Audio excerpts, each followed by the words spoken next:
ناظرین کرام، نبی کریم صلی اللہ علیہ وآلہ وسلم کا فرمان ہے کہ ان 3 اوقات میں کی گئی دعا لازمی قبول ہوتی ہے۔ دعا کے معنی ہے اللہ تعالیٰ سے مانگنے اور اس کی بارگاہ میں اپنا دامن پھیلانے، اور دعا سے مشکلات، گرفتاری، پریشانی اور بیماری سے چھٹکارا پانے کے لیے بھی کی جاتی ہے۔ بلکہ جو لوگ خالق حقیقی معرفت سے سرشار ہیں، وہ اسی بارگاہ میں ہر وقت دعا کرتے رہتے ہیں کہ قرب الہی حاصل ہو جائے۔ قبولیت دعا کے لیے ایک ضروری شرط یہ ہے کہ آدمی جلد بازی سے کام نہ لے۔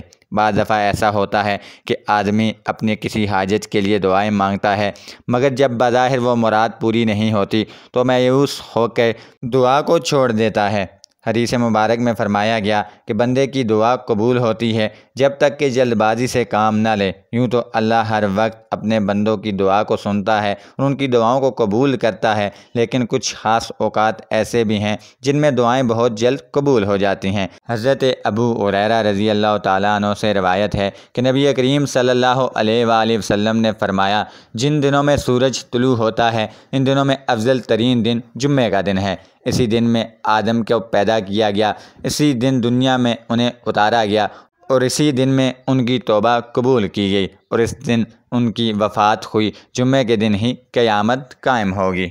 نبی کریم صلی اللہ علیہ وآلہ وسلم نے جمعہ کے دن کا تذکرہ کیا تو نبی کریم صلی اللہ علیہ وآلہ وسلم نے فرمایا کہ اس دن میں ایک ساتھ ایسی ہے کہ کوئی مسلمان بندہ کھڑا ہو کر نماز پڑھے، اور اس ساتھ میں جو چیز بھی اللہ سے مانگتا ہے اللہ تعالیٰ اسے عطا کرتا ہے۔ رسول اللہ صلی اللہ علیہ وآلہ وسلم سے پوچھا گیا کہ کون سی دعا زیادہ قبول ہوتی ہے؟ آپ صلی اللہ علیہ وآلہ وسلم نے فرمایا، رات کے آخری حصے میں اور فرض نمازوں کے بعد مانگی جانے والی دعا۔ یہ حدیث مبارک ترمذی سے نقل کی گئی ہے۔ اسی طرح انس بن مالک رضی اللہ تعالیٰ عنہ سے روایت ہے کہ رسول اکرم صلی اللہ علیہ وآلہ وسلم نے فرمایا کہ اذان اور اقامت کے درمیان کی جانے والی دعا رد نہیں کی جاتی۔ لوگوں نے پوچھا کہ یا رسول اللہ صلی اللہ علیہ وآلہ وسلم، پھر ہم اس وقت کیا دعا کریں؟ آپ صلی اللہ علیہ وسلم نے فرمایا، اللہ تعالیٰ سے دنیا اور آخرت کی عافیت مانگا کرو۔ یہ حدیث مبارکہ ابو داؤد و ترمذی سے نقل کی گئی ہے۔